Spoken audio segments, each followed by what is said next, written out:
As William indicated, I operate from Australia, born in the Netherlands, but I'm very much involved in a range of international activities around the world.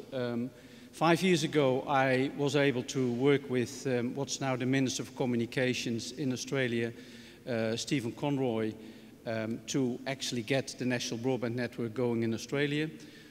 I'm looking more after the strategic side, and obviously the minister, you can have a vision, but if you don't have a minister, if you don't have the government to support you, then obviously you're getting nowhere. And we were very lucky in Australia, a little bit similar to what I noticed in Qatar, is that we've got a very strong government leadership here in order to move this forward.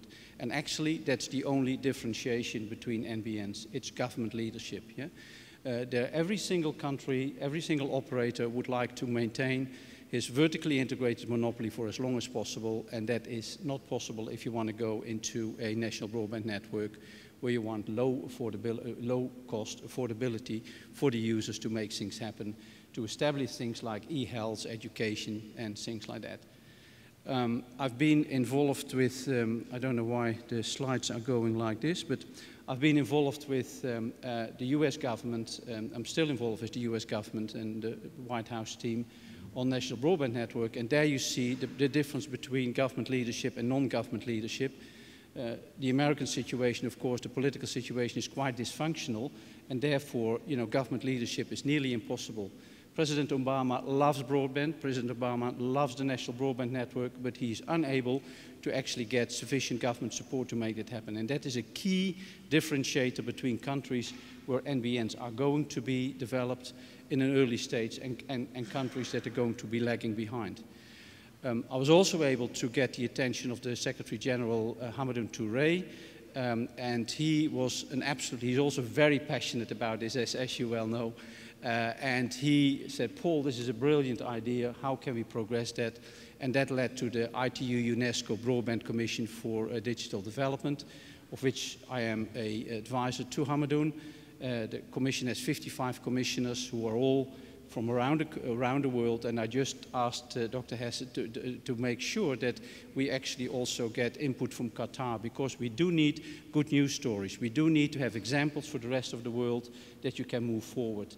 And while it's great to have countries like America, or France, or Britain, or Australia involved in it, it's far more important, if you talk on a global scale, to also make sure that countries where this is happening, such as Qatar, are playing a key role, a leadership role in that. Interestingly, another leadership role is by a country, that you don't expect, Rwanda, yeah? And, that country is also showing great leadership. Paul Kagame, the president of Rwanda, is clearly saying, without broadband, we can never rebuild our country, yeah? Now, broadband, in their eyes, is not necessarily fiber to the hut, but is a situation where you use wireless broadband to start the whole process. So as I mentioned, the government leadership is absolutely, totally necessary. If you don't have government leadership, you actually don't get an NBN.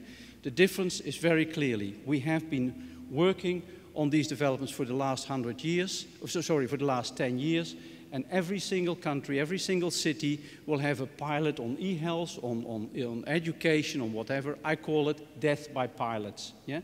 You need government leadership to lift the whole thing up to a national level, build scale, and that then actually allows you to create a national broadband network. Second is that you need what I call trans-sector applications. Trans-sector applications like e-health, education, smart grid, e-commerce, and things like that. So these are critical, but that requires the government, again, to show leadership. In Australia, the government has changed the Medicare law that video consultancy is now becoming refundable under the healthcare insurance. If you don't have that, forget about healthcare services, because there will be no doctor who will actually do video consultations if he can't charge it back via the healthcare system. Yeah? So these are things that need to be changed. We also got $100 million for a smart grid project in Australia, in Newcastle, 100 kilometers north of Sydney.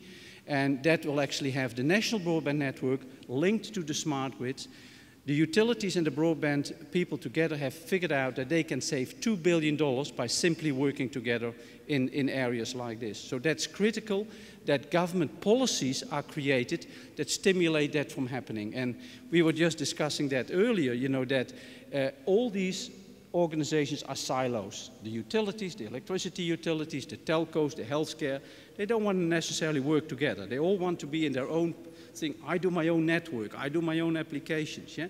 It's the government that actually cuts through the whole thing and say, no, we set the policies, and then amazingly, yeah, things are falling into place. Yeah?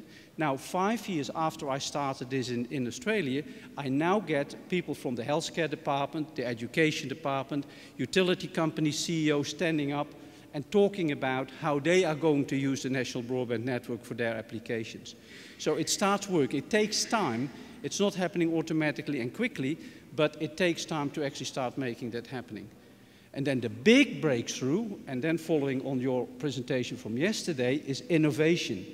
Because what the NBN is going to do, it's going to totally change the whole environment. Think about our world before the internet. Now think about our world before broadband. We will have the same sort of innovative changes happening with broadband as we have in internet. So don't think linear about faster this or faster that.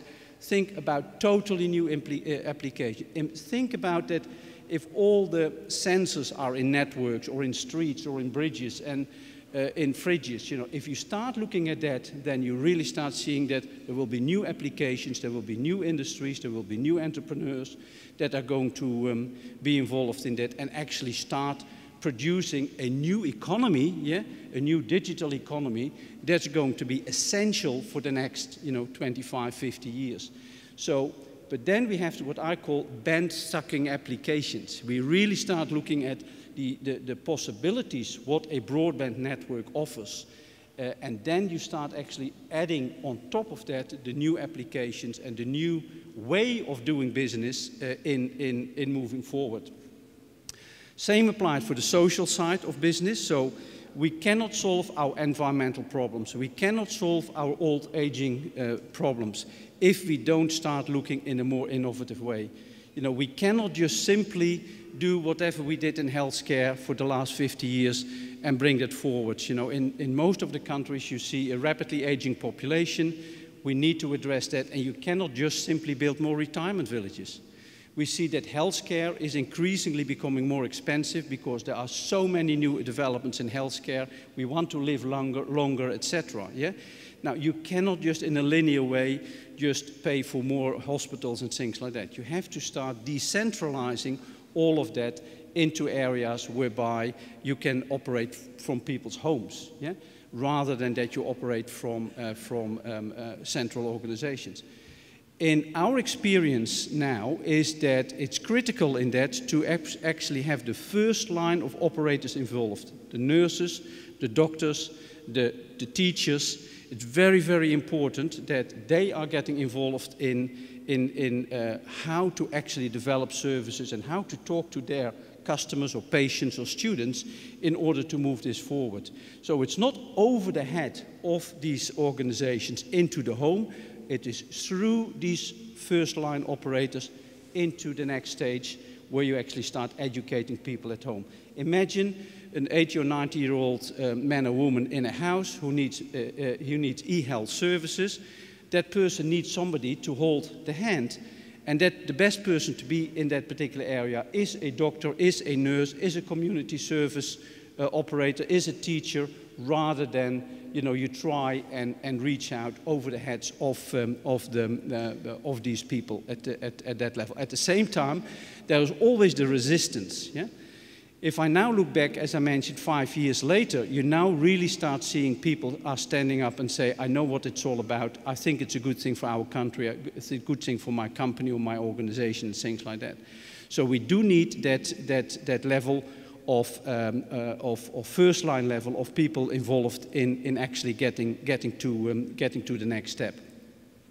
So what you then start creating, yeah, is a situation whereby countries that will have an NBN at an early stage and do have policies, government policies, that actually start creating new innovation, not just simply saying, here is infrastructure, you have faster internet. If that's the whole sort of thing, then I would say to Qatar or to anybody else, stop now. Yeah? This really is a facilitator for the digital economy and for social change. So you have to use it in that particular way. If you do it in that particular way, then the countries who are now operating on national broadband networks are the countries that are going to be the showcases, the leaders, yeah, for the next sort of level going into the future. Yeah, we already see that in Australia, where we get Google, for example, is doubling the number of employees, yeah, in the country, simply because the company now suddenly gets an opportunity to start developing all sorts of applications for mass markets. Yeah? So that really is a stimulus for Google to actually start looking at Australia. Yeah? And if we wouldn't do it and France would do it, then they would do it in France. So by being the first, it's great to actually get these companies involved in your innovation and working with you on that area. Now, what I've done in Australia is I've formed what's called the Digital Economy Digital Economy Industry Group. 200 companies, 400 people who are actually think strategically about policies on how you can actually use this to stimulate the digital economy. How can we get an export opportunity? How can we get attract capital from overseas to start developing the digital economy in Australia? And then from there, the companies involved in that can export, of course, to the rest of the world. They can then take the lessons that they've learned and the applications that they've built, they can take that then to the next step and actually start exporting that. So you really start creating that economic advantage, yeah, for the organizations in your country that are going to be involved in the NBN and who are going to be your leaders, your missionaries overseas in expanding the business. Let's be honest, the world is global. It's no longer a matter of, you know, what's happening in Qatar or Australia or America or whatever. It's a global opportunity. It doesn't really matter where you are. From Qatar, you can run, you know, I live in Buckety. That's 100 kilometers to the north of Sydney. It's a small community. There are 180 people in Buckety. There are more kangaroos in Buckety than there are people in Buckety. Yeah? Yet I can run a business from there. Why? Telecommunications. Yeah? So telecommunications allows me to be an international person, allows a city to be an international city, allows a country to be an international country. Yeah? Smart countries, smart cities. That's what we are building. That's the future of what an NBN can actually bring. And I wish you lots of success with the NBN in Qatar. You're absolutely on the right track. You know, I really think that what the discussion we had, you know, is really showing that the leadership of the government, the understanding of what's necessary, you're on the right track. Good, well done. Good luck. Thank you.